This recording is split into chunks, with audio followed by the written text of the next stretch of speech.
Les citoyens de la zone tampon à Rouyn-Noranda veulent du temps supplémentaire pour travailler sur le programme d'aide financière dont ils bénéficieront en raison de leur délocalisation. Une requête qui vient d'être rejetée par la ministre des Affaires municipales, André Laforêt. Bien, nous, on souhaitait un report à l'automne 2024, ce qui nous aurait donné tout l'été pour aller chercher cette expertise-là nécessaire à la contribution qu'on veut apporter aux travaux. Les regroupements de propriétaires et de locataires s'expliquent mal la décision. Ils demandent à la fois de prolonger l'échéancier, mais aussi de mieux outiller les citoyens à rédiger le programme de compensation financière. Le 22 avril dernier, le regroupement des propriétaires, on a réuni 62 propriétaires en rencontre pour leur exposer ces enjeux-là qu'on retrouvait à la table de discussion, c'est-à-dire on manque d'expertise et on manque de temps.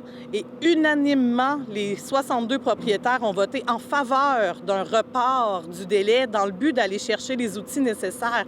L'incertitude se fait aussi sentir chez les locataires. Certains hésitent même à quitter leur maison ou leur milieu de vie. Ils se demandent s'ils vont devoir payer en fait pour se reloger. Si on se relocalise là, avec le prix des logements en ce moment, c'est sûr qu'on va payer un grand écart.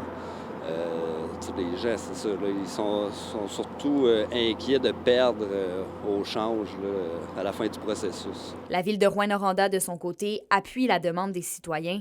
En début de semaine, la mairesse Dallaire avait d'ailleurs fait parvenir une lettre au ministère des Affaires municipales pour demander de leur accorder du soutien supplémentaire. Les gens étaient inquiets, se sentaient pressés. Puis, il faut dire que ça allait bien. Puis, le processus de consultation, tout le processus allait bien. Puis, on a salué le travail vraiment de Mme Marcoux et des équipes.